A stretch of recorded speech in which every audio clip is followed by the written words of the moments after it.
So I was trying to shoot this video while sitting next to a tree, and it didn't work out. I got attacked by mosquitoes. I feel like when you're walking, you get less harassed by them, so I'm gonna keep walking.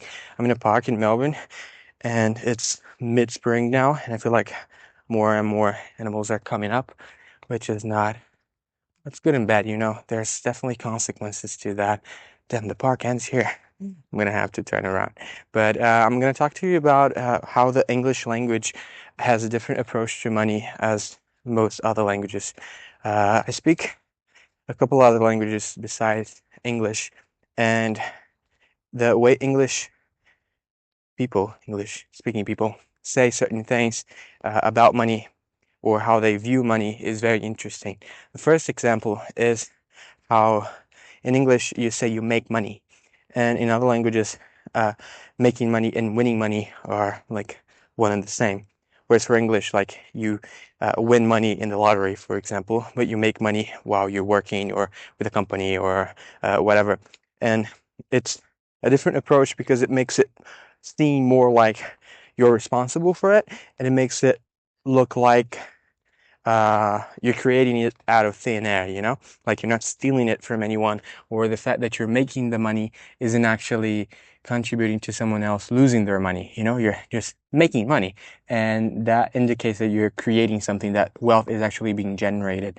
And in other languages, it's not that clear because you say you won money or you gained money, which isn't, obviously it's not the same thing, and it isn't as clear that it's effort based. So I like how in English you say make money. And some languages like Portuguese, people have started saying make money instead of gaining money or winning money, exactly because of the connotation that it gives.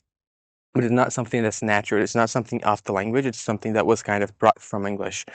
Uh, Second thing is how you say you have to save money.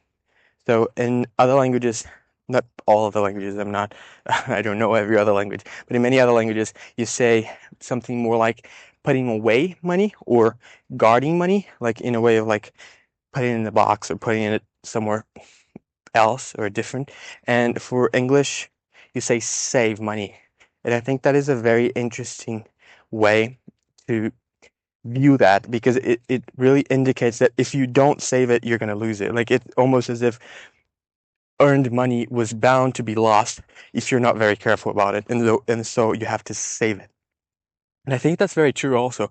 It's an approach I really, really like because you're not just putting it away, you know? You're saving it from yourself, from spending it, from bad habits and all that. And so I really like that you make money and that you save money. And obviously, if you're built up in a language like that, you kind of, that becomes your default, you know, where you indirectly you're thinking about how making money affects your life and how saving money affects your life. And you're not thinking that making money is winning money. You're actually thinking that you have to work towards it. And you're not thinking that guarding money or putting money aside is just something, you know, that you put it aside. You actually have to save it from your own spending. So that's very interesting.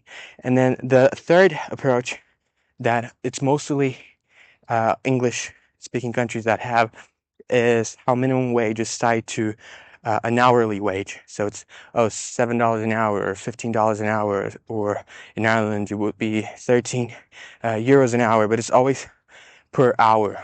And in many other countries, sometimes that figure is done by month, sometimes it's done by week, so it varies. And in most English speaking countries, to not say all of the main ones like Australia, Canada, the US, the UK, Ireland, New Zealand, they all have a per hour base when they do have a minimum wage. That's what I'm saying. And that is very interesting because it allows you to focus more on the amount of money that you're making every hour that you're doing the job. Like if I say that the minimum wage is $2,000 a month, like even if that's a good hourly rate or whatever, it's a monthly wage. And so it's less clear to you how much your hour is actually worth and how much you're actually paying for the hour. And one thing that's much easier to do when you know your hourly salary is to think, well, if something costs $30 and I earn $15 an hour, that means I have to work 2 hours for it. And that makes it so that it's very, very clear how much effort you're putting into your work to actually get the thing that you want to buy. And I think that makes for more conscious consumption and spending habits. And if you add it up, like the fact that you make money, the fact that you save money, and the fact that you know how much money you earn for every hour that you work, I think those are just very interesting concepts. One thing that's also a little bit more specific to the US, and it's not very much often that you're going to do it and see it in other countries, especially if they're not English speaking, is talking about income in a yearly basis. So like, oh, I make 50K a year or 100K a year, and instead of monthly. And I think that is also very interesting because it allows you to have a broader spectrum to how much money you're actually making. Because of dividends, because of things that are like once in a year kind of events. Whereas like for other countries that compute more of a monthly wage, you think less of how much you earned in the whole year. And yeah, I could be wrong. Like I don't speak German, for example. I haven't researched it for every single language, but for the languages that I do speak, this difference to English is quite apparent. And if it were just one or two things, then well, you might say, well, they balance each other out.